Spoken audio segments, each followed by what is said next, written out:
பட்டறை கருவாடை ஷோரூமில் வச்சு கொடுக்கணும் அப்படின்னு எப்படின்னு உங்களுக்கு ஆசை வந்துச்சு? அது மட்டும் இல்லாமல் இந்த பட்டறை கருவாடை ஸ்பெசிஃபிக்காக சூஸ் பண்ணதுக்கு காரணம் என்னென்ன? கண்டிப்பாக எல்லா கருவாடும் நிறைய இடங்கள் கடற்கரையோர கிராமங்கள் நிறைய இடத்துல கிடைக்கும். இந்த பட்டறை கருவாடுன்னு சொல்கிறது மீனவர்களுக்கே கொஞ்சம் கிடைக்கிறது கஷ்டம்.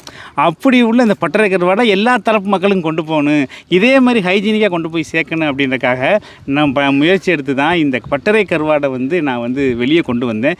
இப்போ கூட மீனவர்கள் வீட்டில் கூட பட்டறை கருவாடு இருக்குமான்னு கேட்டால் இருக்காது, ஆனால் கருவாடு இருக்கும். பட்டறை கருவாடு ரொம்ப ரேர். அது ஏன்னா அதுக்கான செய்முறை ரொம்ப கஷ்டம், அதுக்கான மெனக்கடல், அப்புறம் அதுக்கு அதை எடுத்துக்கிற நாட்கள் ரொம்ப கூட இருக்கனால யாருமே அந்த பட்டறை கருவாடு செய்முறையை இப்போ செய்கிறதில்ல. ஸோ எல்லாராலையும் கைவிடப்பட்ட அந்த பட்டறை கருவாடை தான் நான் எடுத்து சந்தைப்படுத்தி ஷோரூம் வரைக்கும் கொண்டு போனேன். என்ன காரணம்னு கேட்டிங்கன்னா, எல்லா தரப்பு மக்களும் வாங்கணும், வெளிநாட்டுக்கும் இது ஏற்றுமதி ஆகணும் அப்படின்ற நம்பிக்கையில் தான் ஷோரூம் வரைக்கும் கொண்டு வந்திருக்கேன். நாளைக்கு ஃப்ரான்ச்சைசி தமிழ்நாடு முழுவதும் இந்தியா முழுவதும் கொடுக்க போகிறோம். நீங்கள் சப்போர்ட் பண்ணுங்கள். நன்றி, வணக்கம்.